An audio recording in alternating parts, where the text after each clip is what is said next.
Good day to you peeps, Liesl here again, and today I thought I would bring us something of a bonus video, which is basically going to be a complete walkthrough on a very basic, very simple 3-string cigar box guitar, as I know that several of us are contemplating our first or next build, and I kind of tried to cast my mind back to how I used to do things when I first started, before I got too bougie and perfectionist, I jokingly say. But anyway, yeah, enough from me and straight in. So I thought I would show us this. Now I've had this knocking around for quite some time, and I've took my time with this, but I thought we'll bring you this today. Bring us what, I hear you say. I will show you. You will notice there's an amazing collection of bits on the table. We have one completed guitar neck with a bolt-on headstock, some tuning pegs,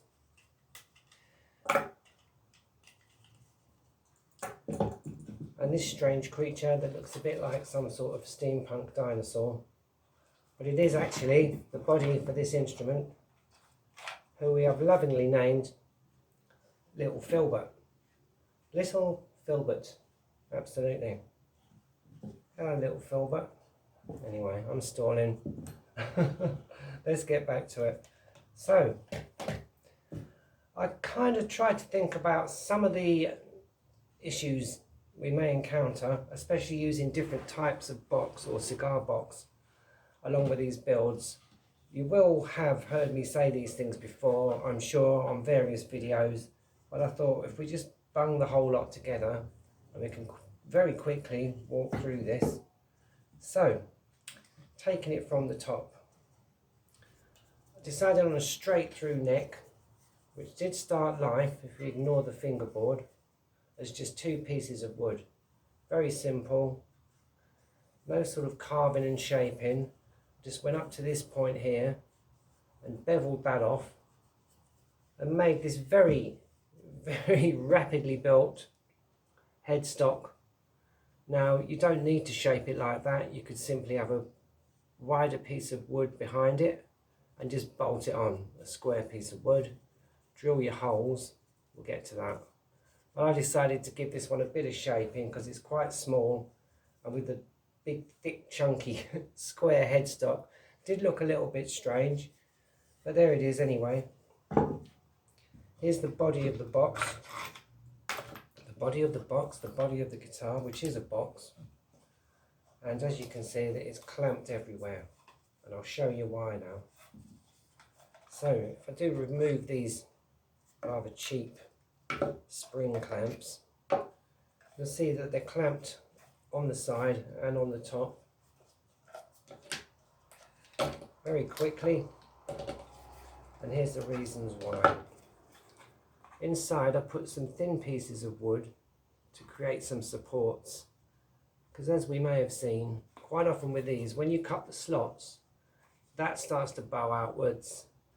Often they've been drying for a long time or they're stapled together, and these parts can lift. So what I did basically was to add these little supports. They're just thin bits of wood cut to the same height as this recess. This is a very old box, by the way. Glued in, so clamped in this way, and because these were lifting, I added the clamps the other way, and they're very springy these, so it'll probably ping. No, and that was basically just to glue this back, because I put copious amounts of glue all around the inside of the box. Clamped it there, clamped it back down, and left it all morning, so it's been a few hours drying. And that's pretty solid now, that's not going to go anywhere. I mean, really, you can just leave them if you want, and they do bow out a bit, and they make a much better sound. They're things you want to play. You don't build these because you want the prettiest things. You build these because they're a lot of fun, and there's something you want to play. So there you go, there's the inside. I have actually cut the slots quite straight on this little box, which I did ages ago, and I thought that little Filbert could be like our kind of teaching instructor or whatever. Teaching assistant, there you go. As you can see, that fits nicely in there. Starting to look a little bit like a musical instrument. On this one, the strings are going to go through the tailpiece as it is a straight through neck. You can see I've cut a little conduit there because I will be adding a famous piezo. Now this was used in a different instrument, so I'm going to have to re-glue it, but I'll show you how we do that and kind of set it into the box so we're not getting too much interference. It's all to come, yeah, along with one or two other things that I'll be doing next week. And we will be moving on to colours and stains, how to sort of make these things look a bit individual, and if you have any ideas of your own, do put them in the comments. As ever, we have the spring resonator. If I put it against my t-shirt you can see it. Now my advice is always to put this into the neck before you put the neck into the box. You can add it later, but trying to screw it in can be very fiddly. So it's just basically a couple of hooks. I made 2 holes at a slight angle actually, just to get it to fit inside. With a bradawl, 2 little cup hooks, and then stretch the spring so you get a nice ping. That's his heartbeat. And that will amplify the sound because it is quite a small box. Last but not least, I drilled a little recess. Can be tricky because the drill can hit against here, but if you go in at a slight angle it's okay. Basically just so that the piezo, once it's inside, will come all the way out the other side, because that was a little bit thick and it didn't really leave a lot of room to screw that on. So if you just make a little recess, I used an 18mm spade bit to do that. That hole there is 10mm. That slots in.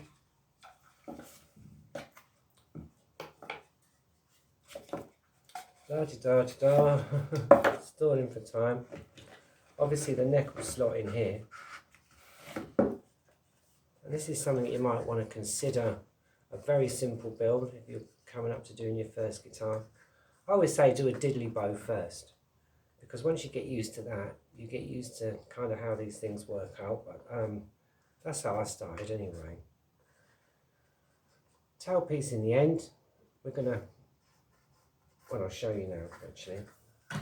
As you may have seen me do on previous videos, and I will reiterate it, we take a rivet, hold it in a pair of pliers, and I haven't got them here, so, and basically hit the pin to knock the pin out, and we're left with the head of the rivet. There you go. You can see that. There it is. They'll slot in here, and that basically forms a little grommet so that the strings won't pull through the wooden holes, you know, the holes in the wood, when you fit the strings, because obviously they will be under tension. Now this is pretty strong. I've never had one break. I did have to cut this conduit for the wires, but that's still going to be plenty strong enough. It is a very short little scale, as you can see, and I did measure it up. And I think in any way the scale length on this is going to be something like 15¼ inches. Now whether that will work very well or not, I have no idea, because I've never tried that scale before. Then something of a nut we've got up here, I can demonstrate with this piece of, there you go, and it falls off. There's something along there for the nut, the usual bolt here for the bridge. This will slot on here.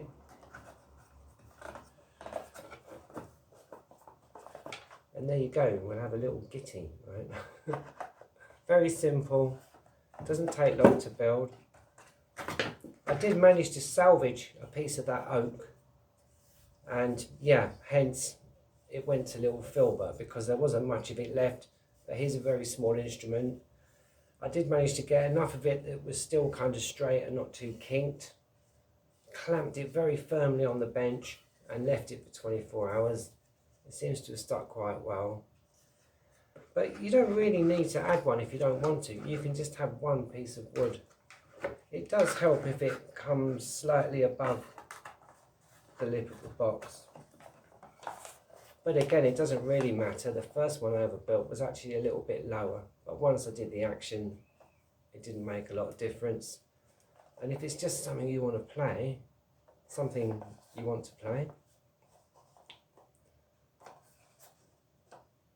it's a good start. I do like this green and yellow Monte Cristo box. Now this sticker on the front was actually the one that was on the inside. It was like that. But the one that was on the front was very scrappy, as you can see. But I did manage to peel it off and stick it on the back because there were a lot of marks on the back of this box. Now you can see I started painting bits where it's all got scratched. That's green glitter paint. I say if in doubt, use glitter. Just enhance what it's got rather than trying to disguise it is the point of what I'm saying anyway. And do you need to do that? No. Did I do that for any specific reason? No. Just being arty-farty really. Again, it's something you can do. Invert the lid. You might have a nicer picture on the inside. And that'll go back on there. These boxes are easy because the lid just fits dead flat. Now I know some of them have built up lids. I'll be doing a video on those very soon, talking about how to use different kinds of boxes, because I know that we're a few of us building these. Well, I forgot to ask which kind of box, and it can get complicated, so I'll show you how to work with all different kinds of boxes. So, yeah, and obviously I've got him upside down. It's not a lefty, this one. I'll do another lefty soon. I've only done one lefty and it wasn't very successful in the end, but anyway, that's on video if you want to go back and watch. And that's about it really. I drilled the holes for the machine heads and the holes, as I say, into, well, the saddle basically. Saddle to receive the strings. You can see on the back that's not exactly 100% straight because I eyeballed them. Does it matter? No. The headstock's bolts on. Does that matter? No. And did I measure these? No. I just eyeballed all of it, including the sound holes. Yeah.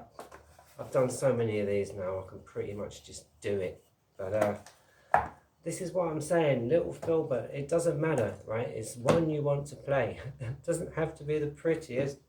No, not at all. So that's that really. Then we'll take our piezo, we'll fit it into the little recess. As you can see, that will go in there very simply. So the jack will come in the bottom on this one. We'll find somewhere reasonable to stick these piezo discs, and I will re-stick these with probably epoxy resin. It's my favoured thing. I know a lot of people use hot glue. I can't get on with hot glue guns. They get clogged up with me. I make a mess with them. I can't get the glue stick out because it gets stuck. All kinds of things. So I stick with good old-fashioned epoxy resin myself. But you know, there's plenty of things you can use. You can use super glue if you want for these. Again, I don't like super glue much. I always get stuck together with it. But you get the idea. And that basically will be the basis of our little guitar, little filbert. Pegs will go in here. Now, as you can see,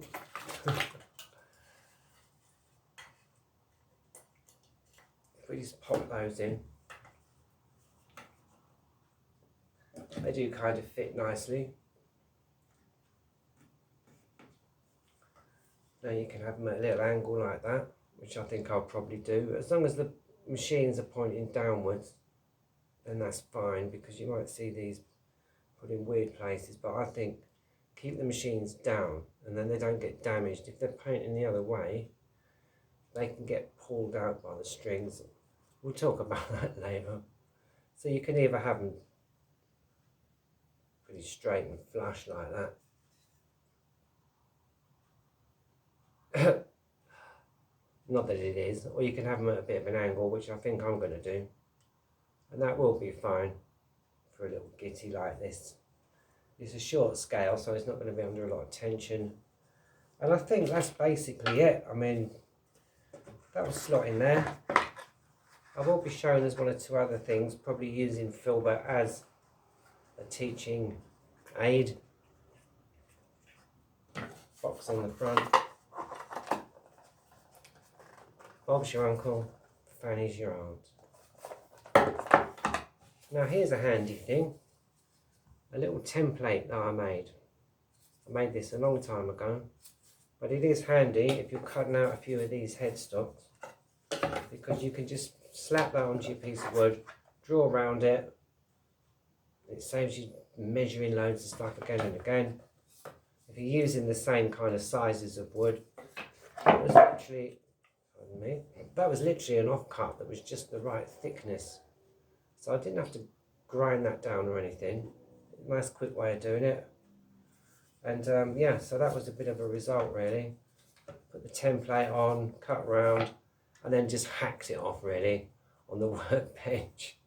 It's not neat, it's not pretty, it doesn't matter, right? I'm hoping now, after all of my bragging and boasting, the little Filbert will be one we want to play. Yeah, we're moving on to colours and homemade wood stains next. And there have been some very good questions about those, which will get answered. I'm glad actually. I've done brief videos on that, but nothing very sort of concise. So I'm going to do that because it is worth it. I mean, you get some lovely colours and tones. Or you can leave it like that. It's fine. You don't have to. I'll show you how I would go about oiling the wood and stuff and that as well. So you've got something nice and smooth. Probably need to file these rough edges down a bit, but even with very rough sandpaper you can just do that. You don't have to do a lot of shaping if you don't want to. Very small. I think that's even smaller than a ukulele scale length, but I'm not sure. I don't know a lot about ukuleles, although they sound brilliant. And there we go. So that's it. I mean, I hope that was self-explanatory. Probably do a bit more decorating on the front.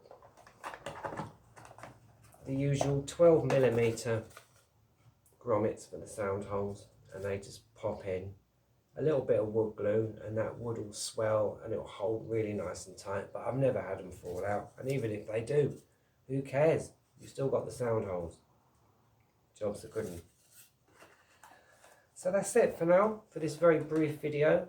And if you have stayed with me, I wanted to keep it under 20 minutes. I think I have just about. I do appreciate it and thank you very much. Just something I was having fun with this morning, and we will elaborate on this and we'll use this as a demonstrator for when we do colours, fittings, just about everything really, all coming up next week. So, there we go. Wonderful. Again, if you have stayed with me till the end, thank you very much, peeps. And that does leave only for me to say, as ever, wherever you are, do stay safe.